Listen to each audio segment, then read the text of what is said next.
repartir sur un autre chapitre, mais vous doutez que si on met ce rideau, c'est que ça va resservir. Bon, on dirait que vous ne voyez pas la partie à côté, hein. C'est un petit problème de logistique, parce que je vous le rappelle, c'est expérimental, donc bon, vous avez la... On va le mettre. Moutana, on peut le mettre.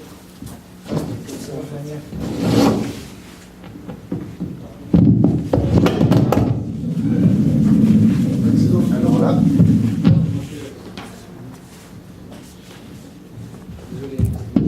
Ça va. Je m'excuse auprès de... Non, ça va. Vous pouvez parler sans micro. Moi, ça m'arrange, mais il continue sans micro. Ah, d'accord. Avec micro. Bon, c'est juste, vous voyez, je suis très maladroit. Donc, maintenant, on va prendre ensemble le problème d'un pays, quel qu'il soit, un pays bienveillant, un pays qui prend soin de sa population, ça arrive, ça existe, ça a existé et ça peut exister à nouveau. Et donc, il doit assurer le bien-être de sa population. On va prendre un exemple de bien-être. Quels exemples vous avez de services, on dit même services publics, qu'un pays doit apporter à sa population, pour que sa population soit... Transport, par exemple. Transport, c'est très important. Ensuite, santé. Ensuite, éducation. Agricole. Oui, l'agriculture. D'autres idées? Sécurité. Alors ça tombe bien, bon, j'en ai fait que 3 parce que je dis qu'il y en a beaucoup. Social.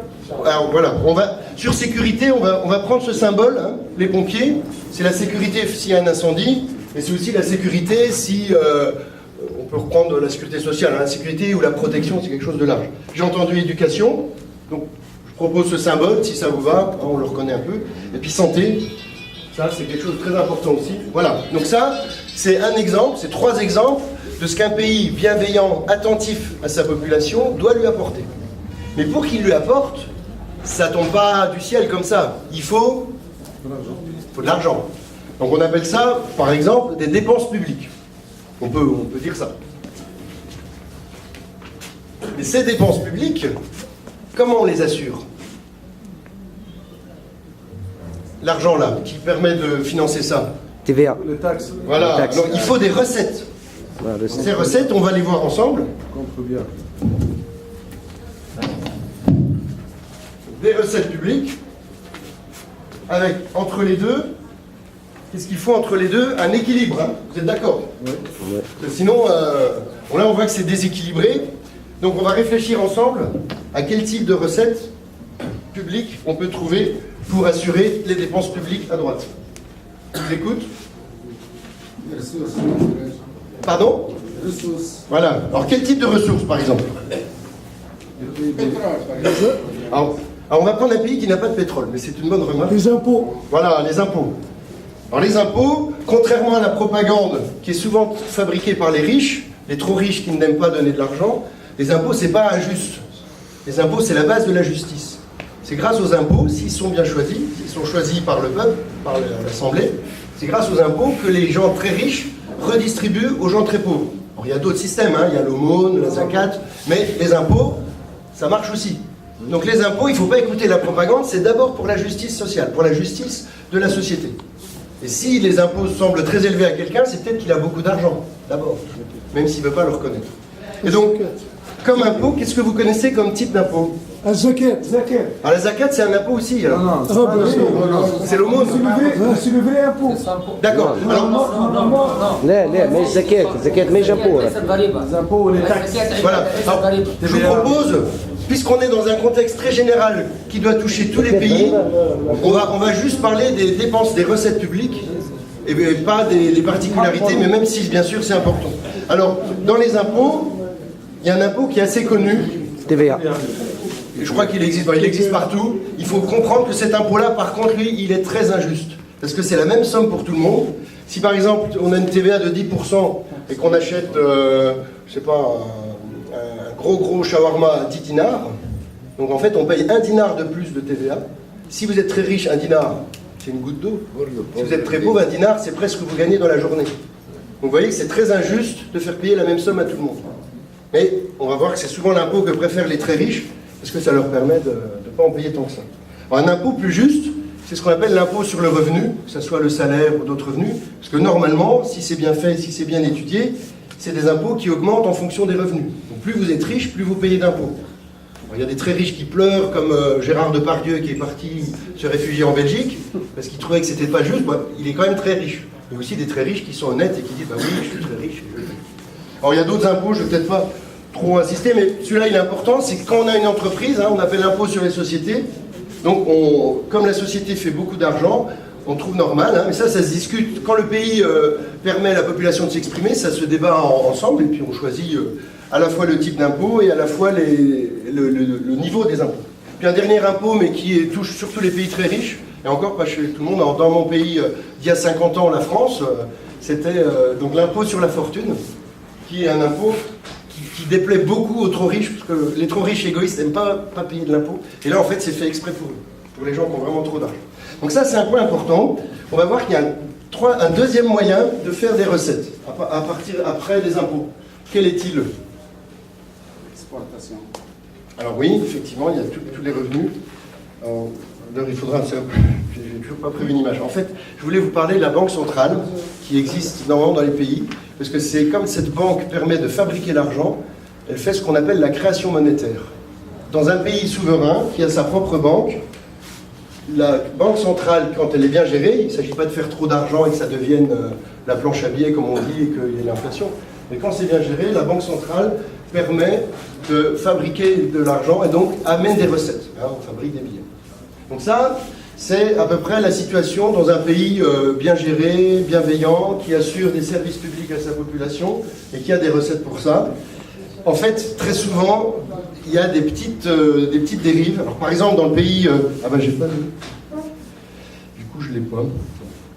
Bon, on va dire une grosse maison très très chère. Par exemple, je sais pas ce qu'il y a comme maison, mais si un pays... Alors, normalement, j'ai une image de TGV, mais je l'ai oublié, je m'excuse.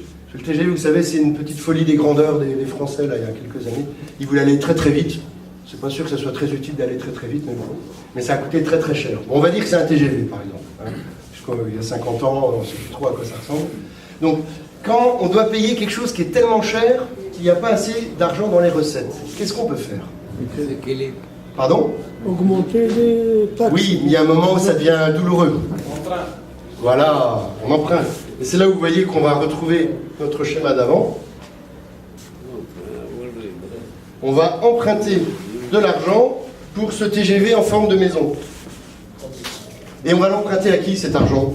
À l'État. Non, parce que là c'est déjà dans le circuit. La Banque centrale, voilà, parce que la Banque centrale elle ne peut pas fabriquer trop d'argent, sinon ça fait de l'inflation. Donc là on utilise des banques privées. Alors, je la mets en face, hein, mais on va la mettre là, puis on la déplacera. Donc les banques privées font des prêts, mais les banques privées, c'est pas des banques publiques. Leur objectif, c'est pas d'être gentil avec les gens. L'objectif des banques privées, c'est de faire de l'argent. D'ailleurs, on va ressortir le principal acteur des banques privées, notre fameux bankster. Parce que vous savez quand même que dans toutes les crises qu'il y a depuis plusieurs années, les banquiers sont à l'origine souvent. Je crois que la TVA est un impôt tellement injuste qu'elle ne veut pas tenir sur le tableau. Donc ces banques privées peuvent prêter à l'emprunt, mais alors qu'est-ce qui se passe? Si on emprunte à des banques privées, que doit-on faire? Il faut rembourser. Et ce remboursement, il va où? Ça va dans les dépenses publiques. Hein? Donc là, vous voyez, parce que alors l'école est déjà tombée, mais ça c'est un accident, elle est quand même toujours là. Il y a ce qu'on appelle l'expression avoir un verre dans le fruit. C'est-à-dire que le fruit est beau, mais il y a un petit verre dedans, et peut-être que le verre il va grignoter, il va dégrader les choses. Hein. Ça c'est la situation des pays par exemple d'Europe, jusque dans les années 1970. Donc il y a presque 100 ans, puisque nous sommes en 2063, je vous le rappelle. Donc il y a presque 100 ans, les pays d'Europe, avant qu'ils dérivent dans le système dette, ils avaient cette situation-là. Donc un système pas très satisfaisant, parce qu'il y avait le problème de l'emprunt privé, mais un système qui était supportable tant que ça ne dérivait pas. Et maintenant, ce qu'on va voir, c'est que bien sûr, puisque je vous en parle, puisque la conférence d'aujourd'hui, pour les 50 ans, enfin 50 ans après 2013 et pour les 30 ans de la fin du debt system, c'est que ça a assez dégradé. Hein. Et souvenez-vous, les anciens, il y a 50 ans, c'était très dégradé, vraiment. Et donc, comment ça s'est passé? Cette dégradation, elle a d'abord commencé avec les pays du Sud. Donc ça, c'est important, parce que les gens du Nord qui en parlent maintenant, enfin, qui en parlaient il y a 50 ans, souvent ils oubliaient que bien avant, déjà dans les pays du Sud, on avait commencé à faire des manipulations sur la dette. Alors, est-ce que vous vous souvenez, c'est surtout les pays d'Afrique subsaharienne et d'Amérique latine, au moment de leurs indépendances, dans les années 60, il y avait beaucoup de pétrole qui commençait à sortir, et ce pétrole, c'était de l'argent. Et en fait, on appelait ça des pétrodollars. Ceux qui détenaient ces pétrodollars, ils disaient, qu'est-ce qu'on va faire de tout cet argent? Donc ils l'ont prêté, comme ça, hein, pour faire... Bon, on dirait que l'école était... Merci beaucoup. Pourtant, l'école, c'est important, elle devrait tenir. Ils l'ont prêté, et en fait, le problème, c'est que cet argent, il n'a pas beaucoup servi au pays, surtout quand c'était des dictatures. Hein. Il y a hélas beaucoup de dictatures qui se sont créées à cette époque. Et souvent, au lieu de servir les populations, ça a surtout servi à faire ce qu'on appelle des éléphants blancs, dans le jargon un peu, c'est-à-dire des projets inutiles. Alors normalement, il y a une image que je devais faire, mais j'ai pas eu le temps, c'est le Palais de la Culture, avenue Mohamed V. Si j'ai bien compris, il a coûté très très cher, il est toujours pas fini, et il risque de jamais être fini, et c'est quand même dommage qu'un pays qui a besoin d'argent comme la Tunisie ait gaspillé autant d'argent pour quelque chose d'inutile. Donc voilà, on appelle ça un éléphant blanc. Donc, souvent cet argent qui était... Alors oui, il faut que je mette le taux d'intérêt qui est très petit.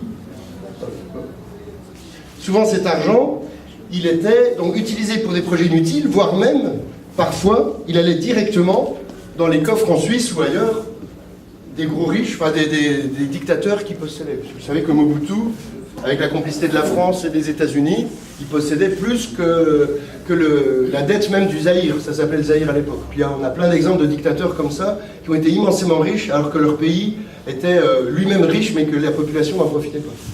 Donc ça, c'est un exemple typique du dévoiement de la dette, avec la complicité des banksters, mais tout cet argent gaspillé, il faut le rembourser. Donc ce pays du Sud, qui a déjà pas trop de moyens, il a besoin de rembourser, et surtout ce qui s'est passé, alors c'est en 1979, les Américains ont décidé qu'il fallait augmenter les taux d'intérêt. Je ne sais pas si vous vous souvenez, alors ça c'est dans les cours d'histoire très très anciennes, et ils ont même augmenté très fort les taux, ils faisaient ce qu'ils voulaient, hein, jusqu'à 10-15%. Et là, qu'est-ce qui s'est passé ?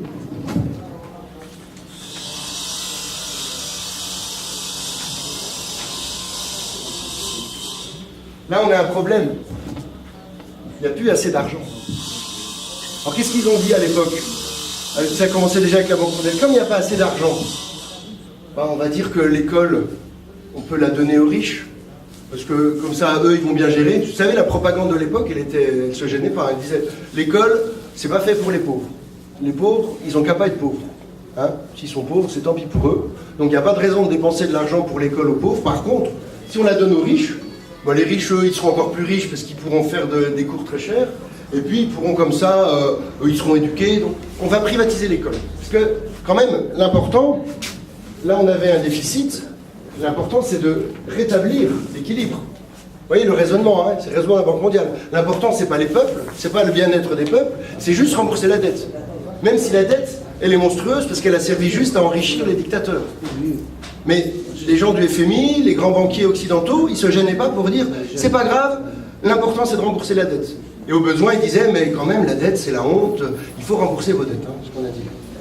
Alors ensuite, là on est déjà dans une situation terrible, hein. Alors, il y a des millions et des millions de personnes qui sont décédées ou qui ont souffert dans beaucoup de pays, juste déjà par cette injustice. Première dérive. Une autre dérive est arrivée dans les pays du Nord, c'est pour ça qu'ils se réveillent. Maintenant, un peu tard sans doute, mais pas trop tard, puisque nous sommes là pour fêter les 50 ans, les 30 ans plutôt de la fin du debt system. En fait, avant même cela, il s'est passé quelque chose dans certains pays du Nord. Moi, je vais vous parler d'un pays d'où j'étais il y a 50 ans, la France. En France, en 70, pour assurer encore plus de bénéfices aux très riches ici, les banquiers et leurs amis politiciens ont inventé quelque chose. Je ne sais pas si les étudiants qui font de l'histoire postmoderne l'ont appris dans leurs cours. Il y avait un ministre qui s'appelait Giscard, et un président qui s'appelait Pompidou, et ils ont dit, alors ils ont suivi les préceptes de l'idéologie en vogue, ils ont dit, la Banque centrale, elle ne peut plus prêter. Elle est toujours là, mais elle ne peut plus prêter à l'État, elle ne peut plus fabriquer de monnaie. Ça veut dire que les recettes, là, diminuaient énormément. Ça faisait un gros déséquilibre déjà. ça a commencé à être un peu gênant. Et ensuite, ils ont inventé autre chose. Ils ont dit, mais les riches quand même, les très riches, les trop riches là, il faut les comprendre, ils aiment beaucoup l'argent, il faut les laisser en avoir encore plus. C'est pas grave s'ils le volent à la population, c'est pas grave s'il y a des très pauvres. L'essentiel, c'est que les très riches soient très riches, parce qu'il y avait une théorie complètement fumeuse, mais qui nous faisait passer. Ils disaient, mais si les riches sont très riches, après leur argent va ruisseler sur les pauvres. Hein. En anglais, ils disaient trickle-down effect. Et comme ça, les pauvres sont un peu moins pauvres. Donc, la justice sociale, ça c'est de la blague. Ce qu'il faut, c'est que les riches soient très riches. Voilà. Et puis après, il y aura des miettes, hein, c'est un peu ça. Ils disaient pas miettes, c'était pas joli, mais il y aura bien quelques miettes pour les pauvres. Et donc, en vertu de ça, ils ont tout fait pour permettre aux riches de s'enrichir le plus possible. Alors déjà, en diminuant les impôts que les riches devaient payer, alors ils ont inventé ce qu'on appelait des niches fiscales. Je ne sais pas si vous reconnaissez une niche, parce que bon, c'est bien sûr une image. Une niche fiscale, c'est un dispositif pour permettre aux riches qui normalement doivent payer de l'impôt, de payer moins d'impôts, voire pas d'impôts du tout. Donc par exemple... S'ils font de l'investissement par exemple. Exactement, mais de l'investissement pas forcément utile. Oui. En Guadeloupe, en Martinique, dans les Antilles des Français, là-haut, enfin il y a 50 ans, si vous investissiez, par exemple, vous achetiez un yacht, un gros bateau luxueux, eh ben, vous ne payez pas d'impôt. Donc non seulement vous aviez un bateau luxueux, mais en plus vous ne payez pas d'impôt. C'est bien vu, hein. La loi française est très bien faite pour les riches, hein, je vous rassure. C'est ce qu'on appelle une niche fiscale. Et ça, par exemple, ça a contribué très vite. Cet impôt sur la fortune qui a été créé par Mitterrand en 81, on s'est dit non, on ne va pas faire payer les pauvres riches qui sont tellement malheureux de payer des impôts. Et hop, on a supprimé l'impôt sur la fortune. Après, entre les pays d'Europe, il y a eu la concurrence. Ils se sont dit, la concurrence fiscale, ce qu'on appelle le dumping fiscal, les pays avaient des taux d'impôt différents. Et donc les entreprises disaient, mais si vous m'imposez trop, je pars. Par exemple, je vais en Irlande, parce que c'est moins cher en Irlande. Et du coup, on était obligé de baisser les impôts sur les sociétés. Ce qui n'est pas normal, parce qu'il y a des sociétés extrêmement riches qui finalement ne payent quasiment plus d'impôts. Et donc tout l'argent va chez les banksters, les actionnaires, tous ceux qui en profitent beaucoup. Et puis, il y avait une autre façon d'échapper à l'impôt. Donc cette image-là, je ne sais pas si elle est très utile, vous me direz après ce que vous en pensez. Elle est censée suggérer un paradis fiscal. Vous avez dû entendre parler des paradis fiscaux. Il y en a en Europe d'ailleurs, hein, ils font semblant de les combattre, mais en fait ils les tolèrent très bien. Encourager les investisseurs à venir ici, parce qu'il n'y a pas d'impôts, c'est moins d'impôts, c'est un paradis. Exactement. Pour les encourager à ramener leur argent. Exactement. Alors que c'est un blanchiment d'argent. Exactement. Vous avez tout dit. Donc ceci est un paradis fiscal. En Europe, il y a Andorre, Luxembourg, Monaco, même la Belgique à certains degrés. Et en fait, paradis fiscal, ça sert à ça, comme vous l'avez dit.